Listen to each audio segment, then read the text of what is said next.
तो यशोदा माए बाबा हमारी यशोदा रानी को लाला ना जाने कहाँ की बुरी नजर लग गई है और रो रहा है, तिलक गया है। एक बार चल करके देखो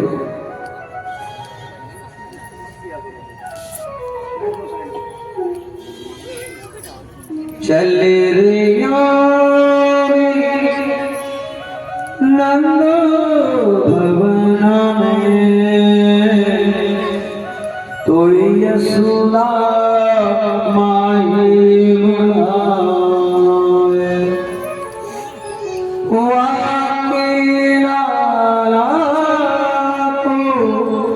नजर लगी है राई नोन गरवाए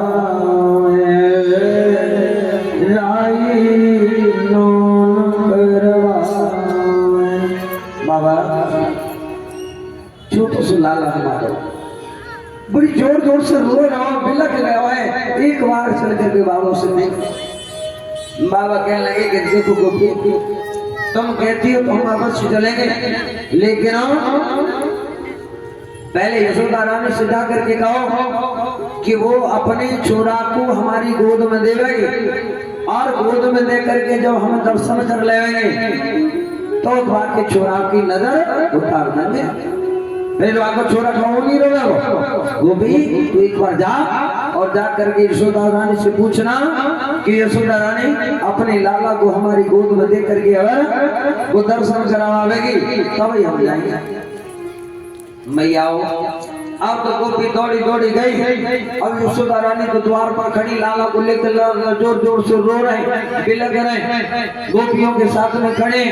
अब तो देखा कि गोपी खाली हाथ लौटी, बाबा नहीं आया। मैया ने कहा गोपी बाबा नहीं आया। गोपी कहने लगी कि यशोदा रानी वो बाबा पर होती है। अरे वाले तो मन में संकल्प लिया जब तक यशोदा वाक्य हो अपने लाला वाकी गोद में नहीं देवेगी और जब तक लाला के दर्शन वो नहीं करे वो तब तक नहीं आवे वालो। अब तू बता वाह बाबा की गोद में लाला को देवेगी कि नहीं? अब नहीं आओ। माताओं का अर्थ बड़ा कोमल होता है। बालक रोने लग जाए, बिलकने लग जाए तो माताओं से जो कहूँ जो कुछ कहो, झाड़ फूक करने की कहो तो झाड़ फूक भी करें, है ना। कोई ठानो रखने की कहो तो ठानो रख दे।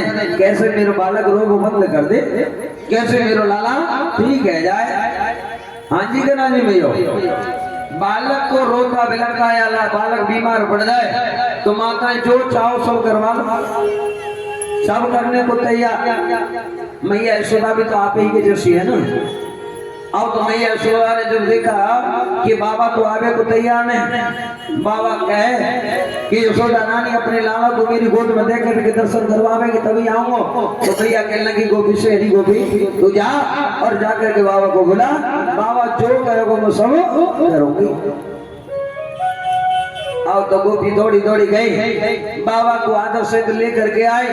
मैया आओ। बाबा जैसे मैया के पास में आए तो बाबा के गले में सांप जो है ना वहां को मुंह आगे की ओर है।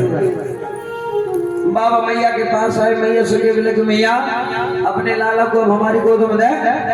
मैया कहने लगी बाबा ओ बाबा कछु ऐसा उपाय नहीं है कि मेरा लाला दूर से ही रोना बंद कर दे, कछु ऐसा उपाय हो तो मुझको कर दे। बाबा कहने लगे कि भैया हमने दो को पहले संदेश भिजवाओ, अगर तू अपने लाला को हमारी गोद में देगी तभी हम तेरे लाला को इलाज करेंगे, नहीं तो हम जा रहे हैं। अब बाबा जब ये कह के जा रहे हैं तो मैया बोली बाबा तू बिल्कुल मत जा, तो मैं तेरी गोद में लाला को दूं, लेकिन बाबा एक निवेदन करूं। कहा मैया ने कि बाबा तेरे सांप को जो मुंह जो है ना वो आगे को है, जाको मुंह पीछे को कर। क्यों? क्योंकि मेरे छोटे से लाल है, सांप ने मुंह को देखे डर रहा है वो। मैया आज बाबा भोलेनाथ के नेत्र सदल हो गए और मैया यशोदा के चरणों में वंदन करते हुए मन में भाव प्रकट कर रहे कि मां तेरे भाव की वंदना तो संसार में कोई नहीं कर सकता। अरे देखो तो सही यशोदा, आज ये गले में छोटा सा सांप और से कहते कि कहीं डरता है। अरे हजार फन वाले शेष पर जो नित्य प्रति सो गए शेर करे, आज मैया यशोदा के भाव को बाबा प्रणाम कर रहे हैं। बाबा ने सांप को मुंह पीछे को किया, मैया की गोद में लाला दिए और मैया जैसे लाला मैया की गोद से बाबा की गोद में आए तो लाला ने रोबो बंद कर दिया। अब लाला ने रोबो बंद कर दिया तो मैया सोची अब तो मेरा लाला ठीक है बाबा से कहने लगे बाबा अब एक काम करो, मेरा लाला ठीक है अब मुझे बाबा ने अब जो काम करना था बाबा का तो हो गया, भगवान के दर्शन करने के हो गए। बाबा ने लाला दे दिए मैया की गोद में। अब तो मैया की गोद में गए तो रोने लगे। मैया की गोद से फिर बाबा की गोद, बाबा की गोद में आए तो चुप रह गए। अब तो मैया की गोद में जाए तो रोने लग जाए, बाबा की गोद में आए तो चुप रह जाए। मैया बड़ी चुप क्या मैया बाबा से हाथ जोड़ कर लगी बाबा ओ बाबा कछु ऐसा उपाय नहीं है कि लाला मेरी गोद में आने के बाद में रोड बंद कर दे, कछु ऐसा उपाय हो तो करो। तो मैया आज बाबा ने मैया से एक बात कही कि मैया एक उपाय है, अगर तू यह उपाय को कर दे तो मैं तो तू विश्वास के साथ मैं कहूँ कि तेरा लाला कबो नहीं रोवेगा, कबो तेरे लाला को कबो की बुरी नजर नहीं लगेगी। मैया हाथ जोड़कर कहने लगी कि बाबा कौन सा उपाय? बोले मैया सुन तू जहाँ पे अपने लाला को स्नान करवावे और वही स्नान पे जहाँ तेरो लाला नहावे तू लाला को नहावे वही मेरे एक छोटो सा मंदिर बनवा दे। और ध्यान रखियो तेरे लाला के स्नान को जल जब मेरे ऊपर से निकल के जावेगो ना तो मैया तो को मैं विश्वास के साथ मैं बताऊं तेरे लाला को कबो पाओ की बुरी नजर ना लगेगी, तेरो लाला कबो नहीं रोवेगो। आओ तो मैया बड़ी प्रसन्न हो गई बाबा तू अगर ऐसी बात कहे तो सुन मेरी बात। रहे रे योगी नंदो भवन में और ब्रज में वास कीजिए बाबा। रहे रे योगी नंदो भवन में और ब्रज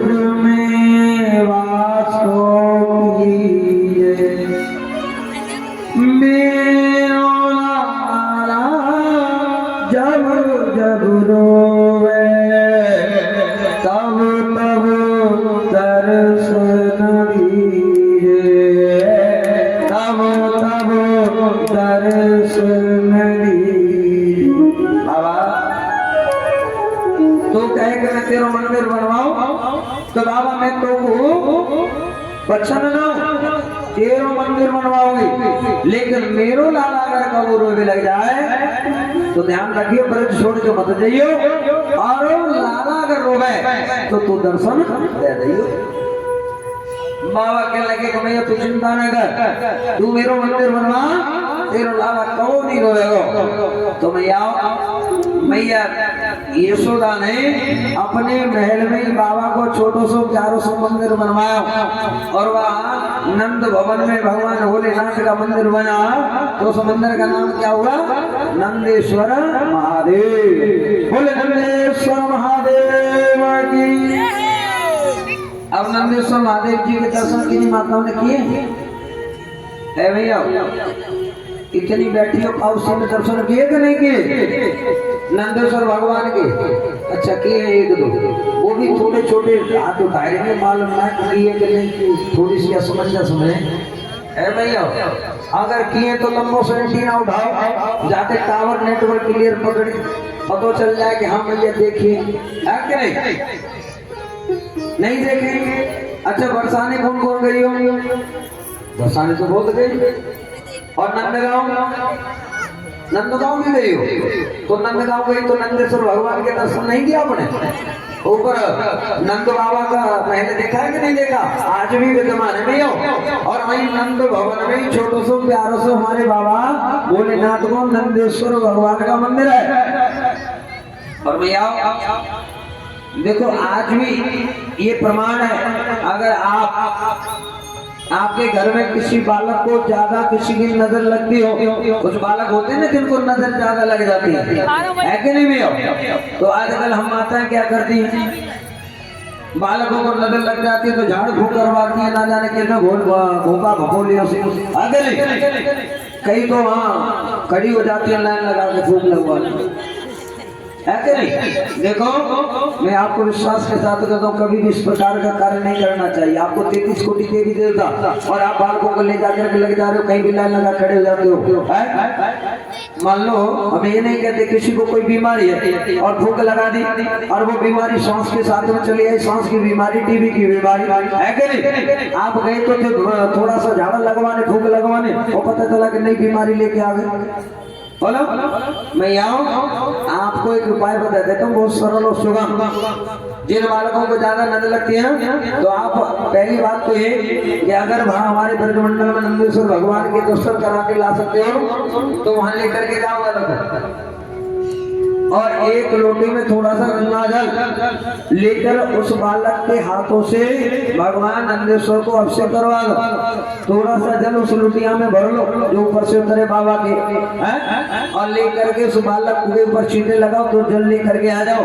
जब जब बालक रोने लग जाए, कोई नजर लगती दिखाई दे, छींटे लगाओ, जल एक चम्मच से ग्रहण कराओ और मैया 2-3 बार या 4 बार या 5 बार कर दो। फिर उसके बाद जिंदगी में कभी बालक को नजर लग जाए तो आप हमें बता देना, जिंदगी में गारंटी दे रहे हम व्यासपीठ से आपको।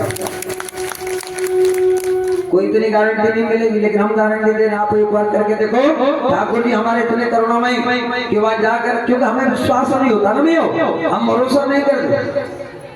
आप विश्वास के साथ में इस कार्य को करो, ये आज भी प्रमाण है। अगर दुनिया बाबरी नहीं हुई है, दुनिया पागल नहीं है, लाखों की संख्या में गिरिराज जी की परिक्रमा आज भी कर रही है, लाखों, और हम ही नहीं कर रहे, विदेशों से लोग आकर के हमारे ठाकुर जी के दीवाने हुए पड़े, ठाकुर जी के दीवाने।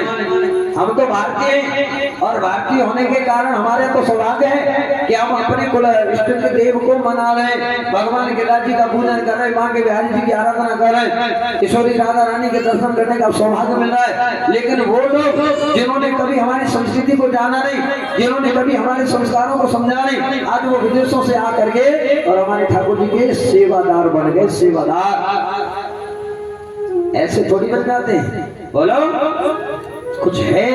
कहते दिखता है कभी बिकता है, बिना देखे कुछ नहीं बिकता। ध्यान कर लेना भैया, दुनिया आज मेरे ठाकुर जी को दीवाने हैं, दुनिया मेरे ठाकुर जी के नाम का चिंतन कर रही है, कोई ऐसे नहीं वो करने वाला। ठाकुर जी मेरे हैं तो ठाकुर जी आप गीता पढ़ो या अन्य कोई ग्रंथ ले लो, मेरे ठाकुर जी कहते कि मैं हूँ, मुझे पहचानो, और बाकी कहीं भी देख लेना कोई ये कहता बता दे कि मैं हूँ। केवल और केवल कहने वाला केवल मेरा ठाकुर है, जो निरंतर कहा है कि मैं हूँ और मैं था, मैं हूँ और मैं हमेशा रहने वाला हूँ, हमेशा रहूंगा, कोई संसार में। आप सौभाग्यशाली हो, तो पहला उपाय हमारे नंदेश्वर भगवान के अभिषेक करने के बाद। और देखो अगर नहीं जा पाते हो किसी कारणवश तो घर में तो उपाय कर सकती हूँ भैया। कौन कौन घर में कर सकती हूँ? छोटा सा उपाय, देखो बहुत बड़ा नहीं, घर में पूजा करते रोज। कितनी माताएं पूजा डेली रोज करती हैं? जो कछु तो करता नहीं, लारी नहीं करे, जो समझे हमारी दृष्टि ना, हम पे हमारी दृष्टि हमारी समझे तो मेरे देख रही हम सब नहीं देख रही। कौन भैया कहाँ से करते नहीं, रही सब मालूम पड़ता है। तो पूजा सबको करनी चाहिए भैया, क्योंकि घर में जब तक धूप दीप नहीं जलाए जाते, भगवान का वहाँ पर हमें नाम स्मरण नहीं किया जाता, आरती नहीं की जाती, ज्योत नहीं जलती, वो घर शमशान घाट बन जाता है। उसमें भूत प्रेतों का आवाज सही रहेगा, ध्यान कर लेना। कभी भी घर में विकास नहीं होने वाला, उसमें कई प्रकार की नेगेटिव एनर्जियां प्रवेश कर जाते हैं। और घर में अगर आपको भगवत कृपा को बरसाना है, भगवान की कृपा को लाना है, तो घर में कुछ नहीं करो तो धूप दीप जरूर करो, भगवान के नाम का स्मरण करो। भैया अगर आपके निकट में कोई मंदिर है तो मंदिर में भी जरूर जाओ, 2 घंटे के लिए मत जाओ, केवल 5 मिनट निकाल करके जाओ। मंदिर जाना हमारा परम कर्तव्य है, मंदिर जाकर के भगवान को प्रणाम करना हमारा ये परम लक्ष्य होना चाहिए। लेकिन यहीं पर हम सब कुछ करते हैं लेकिन मंदिर नहीं जाते, समय नहीं हमारा। 2-2 बजे तक तो मोबाइल में लगी रहती है, फिर उसके बाद सोने कहाँ से निकले? 9 बजे उठ करके खड़े हुए पति देव ने कहा कि ड्यूटी जाना है, तो बेचारी जल्दी घुटने घुसने रसोई घर में न तो रसोई की शुद्धता की न पवित्रता की, बस लगे को लंच बना करके देना, नहीं तो फिर शाम को आएंगे तो क्रोधित हो जाएंगे। हाँ जी कना जी, बोलो भैया हो। नहीं आप लोग नहीं करती हो, आप लोग तो बहुत अच्छी हो, यहाँ बैठी हो ना, सब बहुत अच्छी हो, आप तो बिल्कुल नित्य कर्म करते हो। हाँ जी कना बोलो। हाँ जी, क्या करती हो?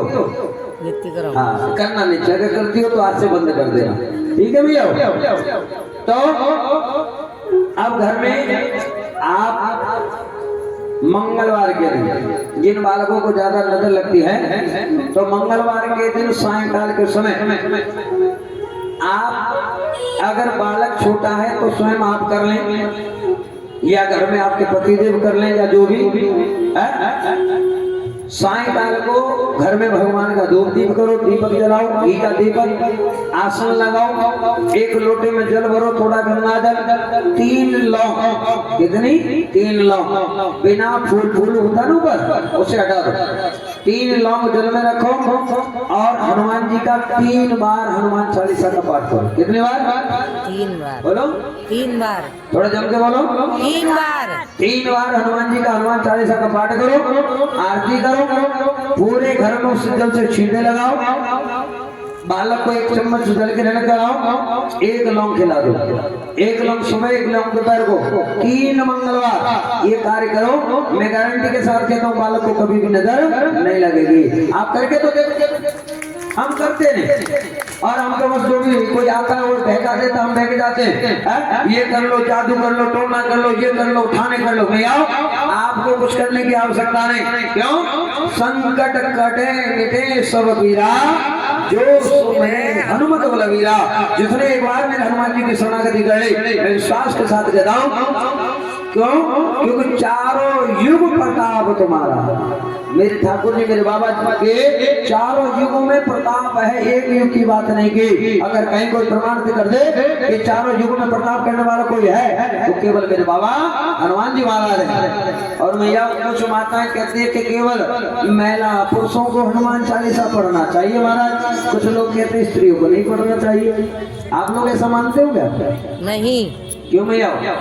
हम लोग हनुमान चालीसा पढ़ने के लिए क्या पुरुषों को ही बताया? बिल्कुल नहीं।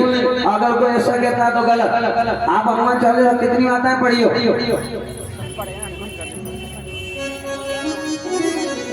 चलो पढ़िए, तो उसमें क्या लिखा आपको ध्यान में है? उसमें स्पष्ट शब्दों में लिखा है, जो यह पढ़े हनुमान चालीसा। क्या लिखा है? बोलो। हनुमान चालीसा, बोलो। जो यह पढ़े हनुमान चालीसा, यह पढ़े हनुमान चालीसा होय सिद्ध साक्षी गौरी सा। समझ आया कुछ? हाँ। क्या है समझ में? यानी कि जो भी हनुमान जी के हनुमान चालीसा जो सिद्ध मंत्र है, इसको पढ़ता है ना भैया, तो होय सिद्ध, यानी उसके सकल मनोरथ सिद्ध होते हैं। और इसका प्रमाण कौन दे रहा है? होय सिद्ध साक्षी, साक्ष कौन बन रहा है? गौरीसा। गौरीसा माने जो गौरी कौन? मां पार्वती, उनके पति गौरीसा भगवान भोलेनाथ उसका साक्ष्य दे रहे हैं। इसको कोई भी पढ़ सकता है, जो यह पढ़े। ये नहीं कहा कि पुरुष पढ़े या स्त्री पढ़े या बालक पढ़े, कोई भी पढ़े हनुमान चालीसा, बालक बड़ा वृद्ध, और मैं उसके सकल मनोरथ सिद्ध बाबा बालाजी महाराज करते। इसलिए कहीं भटकने की जरूरत नहीं, कहीं जाने की जरूरत नहीं, और बाबा को मनाते रहोगे तो मैं विश्वास के साथ कहता हूँ आपको किसी भी प्रकार से कहीं जाने की जरूरत नहीं पड़ेगी।